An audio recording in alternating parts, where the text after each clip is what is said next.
even though there's all this hysteria, right? Even though they're like, oh, you know, Trump is this, that, and the other. He can't win. He can't possibly win. Well, he won.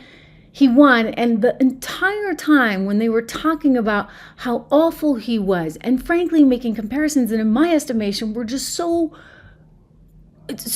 sort of fundamentally ethically wrong to make, insulting to history, insulting to the people that died in World War II, the people that were slaughtered in World War II.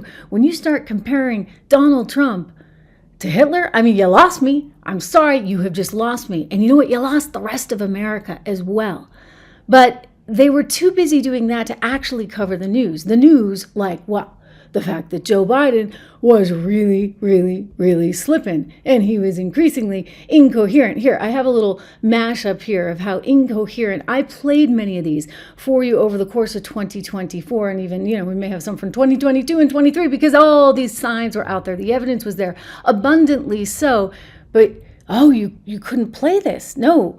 You were somehow a cheap fake. I was a cheap fake if I played this? No, they were the cheap fakes for not covering it. Thank you very much. Here he is, Biden, in all his coherency, as they'd like you to think. Beer brewed here, it is used to make the brew beer.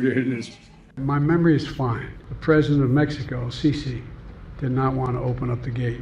A solid meeting with and Mitterrand from from France looked at me and said, I'm going to be a president for everybody, whether you live in a red state or a green state. That's a good one. Anyway, I don't want to.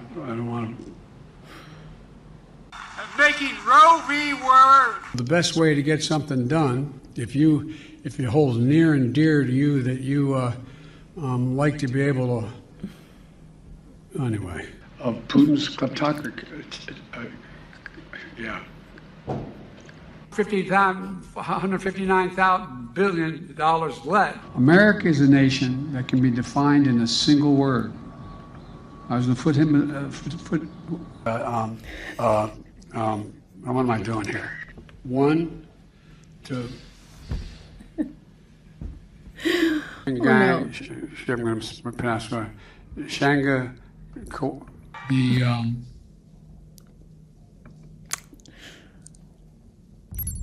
Yeah. Okay. Well, thanks to Western Lensman for putting that little compilation together, because that is just, I mean, that's what it was, though. And there were those moments, right, at G7 where he just kind of wandered off. And there's Georgia Maloney trying to bring him back into the fray, and they take the picture without him. It was like one thing after another, over and over and over again. And yet somehow we weren't allowed to report this. Everybody in mainstream media completely ignored it. It's like, guys, how can you do that? I mean, hey, you would have done yourself a favor. You would have done yourself a favor because guess what? The guy would have been primaried.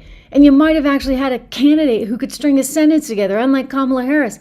Instead, you guaranteed, frankly, that Donald Trump would win again. I mean, I'm a fan of Donald Trump. I'm a fan of his policies. I'm thrilled that he's in there. But I'm just saying, like, it wasn't very hard to do because Biden was the most beatable person on the planet besides Kamala Harris. I mean, could you come up with any worst scenario for Democrats? Honestly, the script writes itself. But the Media Research Center went back and looked at just how often these little blips would happen, and the mainstream media would completely ignore them. Whenever the president's a Democrat, the media suddenly lose interest in presidential gaffes. All of the clips you're about to see are from the last 2 months. None of them were discussed or covered on ABC, CBS, NBC, CNN, or MSNBC after they happened. First, we've got Biden confusing World War II heroes, the Tuskegee Airmen, with victims of a decades-long human syphilis experiment. There's a reason why it's been harder to get African Americans initially to get vaccinated, because they used to being experimented on, the Tuskegee Airmen and others. At the G7 summit, Biden tried to talk about U.S.-Russia cooperation in Syria, but it came out sounding like this. We can work together with Russia. For example, in Libya, we can save the lives of people for example, in Libya. Next up is whatever this is. The question is whether or not we should be in a position where you are, why can't the experts say, we know that this virus is in fact, it's going to be, or excuse me, we know why all the drugs approved are not temporarily approved, but permanently approved. Yeah. Then there's this awful moment from a commencement address. I love those barrettes in her hair, man. I tell you what, look at her. She looks like she's 19 years old, sitting there with her, like a little lady with her legs crossed. That poor sign language interpreter. And here he is just flat out making stuff up. Anyway, and if we don't drive an 18-wheeler, man. Yeah. Oh, I wish I could. That's I awesome. Got to. Do any of these snippets have massive political implications? No, obviously not, and that's not the point. The point is the same media who spent days talking about this tweet now completely ignore stuff like this. Are there people in the Republican Party who think we're sucking the blood out of kids? I'm not sure. The story here isn't the bumbling old guy. It's about the media who are doing everything that they can to cover for him. You know, they're right. That's Newsbusters, by the way, Media Research Center, which tries to throw a dose of reality onto things, because it's absolutely unbelievable how many faux pas were out there. And that's the kind of thing that, like, listen, had it been Trump, they would have been all over. They were always trying to say that Trump was demented and deranged and, you know, suffering from old age, et cetera. Well, the elephant was in the room the entire time. So they avoided this.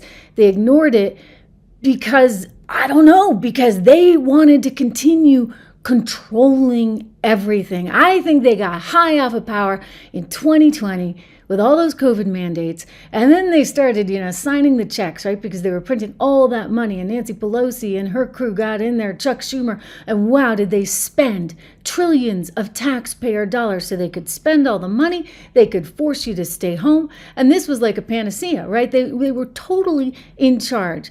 Deep state took on a whole new meaning. And then the reporters, like the media that's supposed to keep all this in check and kind of keep people honest, they were nowhere to be found. And so that is an abomination. That is a travesty. That is one of the biggest scandals, maybe the biggest scandal in modern history. And this is what has given rise to everything else. I mean, think of the freedom that I have right here, that I can talk to you without having to have a script, without having to have a producer look over the script, without having to have somebody sign off on everything.